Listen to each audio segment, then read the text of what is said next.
Cerita bermula pada awal November 2024.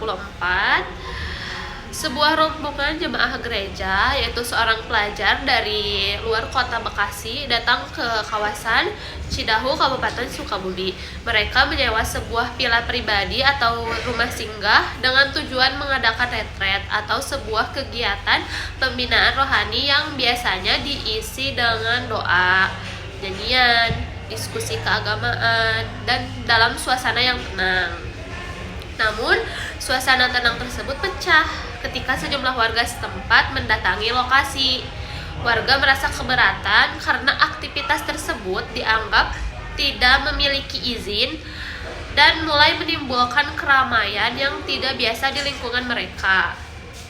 Dalam rekaman yang viral, terlihat adu argumen yang cukup panas.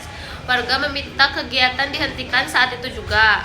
Sementara jemaah merasa mereka punya hak untuk beribadah di tempat yang sudah mereka sewa secara sah. Aparat kepolisian dan TNI segera tiba di lokasi untuk mencegah dan mengamankan warga agar tidak terjadi gesekan fisik. Dalam situasi ini, negara mengambil posisi sebagai stabilisator.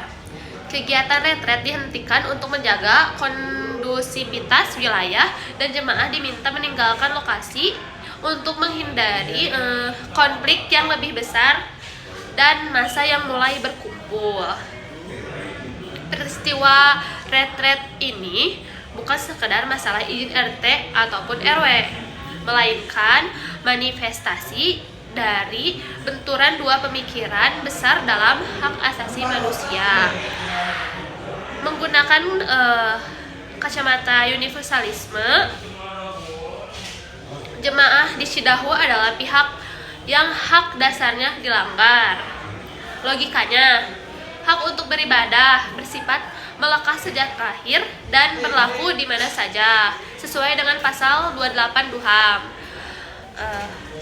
Mau itu di rumah, villa sewaan atau hutan sekalipun, negara wajib menjamin orang yang sedang beribadah. Aturan administrasi seperti izin warga dianggap sebagai hambatan yang mencederai hak asasi yang bersifat absolut. Namun di sisi lain, tindakan warga mencerminkan paham relativisme budaya. Hak asasi tidak bisa dilepaskan dari konteks sosial di Indonesia. Ada budaya kulo-nuwun atau permisi dan harmoni sosial yang harus dijaga. Kebebasan individu berakhir ketika ia mulai memasuki ruang publik dan komunikasi orang lain. Warga merasa hak untuk ketenangan dan kedaulatan wilayah lebih utama daripada hak kebebasan sekelompok orang yang datang tanpa koordinasi. Nah, terjadilah dilema di Indonesia. Kasus Cidahu ini menunjukkan bahwa di Indonesia penerapan hak asasi manusia sering terjepit di tengah. Secara konstitusi, kita universalis atau menjamin kebebasan beragama tanpa syarat di pasal 29.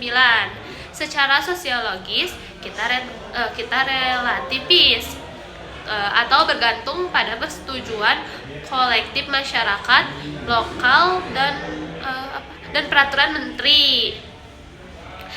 Tragedi ini sebenarnya dalam narasi ini ketika administrasi atau masalah izin digunakan sebagai alat membatasi esensi atau hak beribadah, mediasi kepolisian memang berhasil mencegah kekerasan. Namun secara filosofis, kasus ini meninggalkan luka bagi prinsip universalisme hak asasi manusia, karena hak beribadah harus mengalah pada tekanan massa.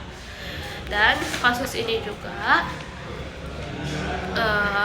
melanggar hak atas diskriminasi pasal 7 DUHAM.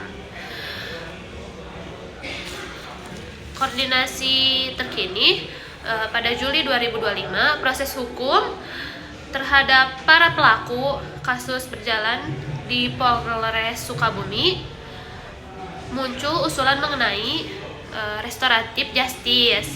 Namun beberapa pihak menuntut penegakan hukum yang tegas karena melibatkan kekerasan terhadap anak dan pelanggaran komunitas terkait kebebasan beragama.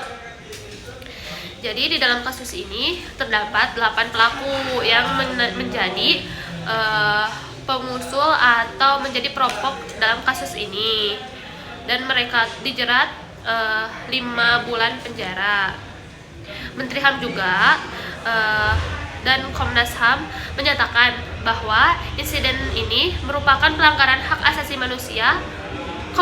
Komnas HAM berkomitmen mengawal proses hukum dan pemulihan korban, terutama banyaknya anak-anak yang mengalami trauma akibat intimidasi tersebut. Sekian, terima kasih. Wassalamualaikum warahmatullahi wabarakatuh.